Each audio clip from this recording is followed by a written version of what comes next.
মার্কিন president Donald ট্রাম্পের ২০ দফা শান্তি পরিকল্পনার আওতায় চলমান যুদ্ধবিরতি এবং বোর্ড অব পিস গঠনের পরও ইসরায়েলি বাহিনীর হত্যা ও ধ্বংসযজ্ঞের হাত থেকে রেহাই পাচ্ছেন না গাজাবাসী।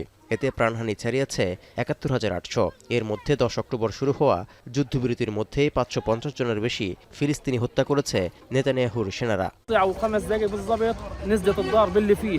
ما تمش حدا ايش اصحاب اللي بيجوا يتقروا جوهان ما تمش لا امل هان في الحياه ولا حاجه وخشينا مرحله ثانيه قلنا لا في قصف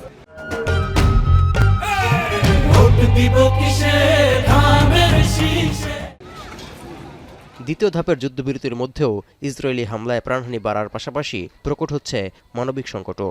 বোমা বর্ষণে সরবরাহ লাইন ভেঙে পড়ায় তীব্র পানি সংকটের মুখোমুখি গাজা সিটির লাখ লাখ বাসিন্দা।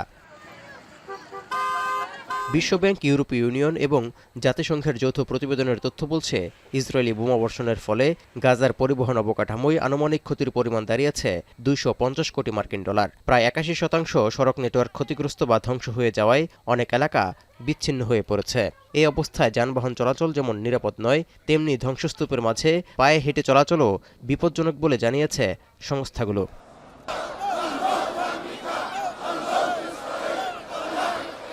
এমন সংকটের মুখে গাজা উপত্যকার ফিলিস্তিনিদের প্রতি সংহতি প্রকাশ করে শুক্রবার বিশাল বিক্ষোভ সমাবেশ করেছেন ইয়েমেনের হাজার হাজার মানুষ।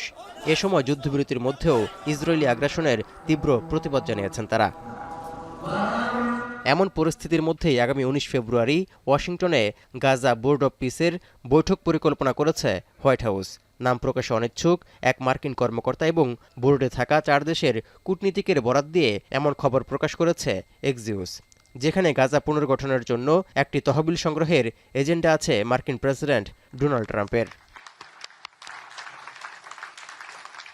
ওয়াশিংটনের ইউএস ইনস্টিটিউট অব পিসে এই বৈঠক অনুষ্ঠিত হওয়ার পরিকল্পনা করা হয়েছে। এর একদিন আগে ১৮ ফেব্রুয়ারি হোয়াইট হাউসে ট্রাম্পের সঙ্গে সাক্ষাতের কথা রয়েছে ইসরায়েলি প্রধানমন্ত্রী বেনিয়ামিন নেতানিয়াহুর। এদিকে আগামী ২৯ মার্চ পুনরায় গাজার উদ্দেশ্যে যাত্রা শুরুর ঘোষণা দিয়েছে মানবিক ত্রাণ বোঝাই নৌবহর গ্লোবাল সুমুদ ফ্লোটিলা। যাত্রা শুরু হবে বার্সেলোনা থেকে।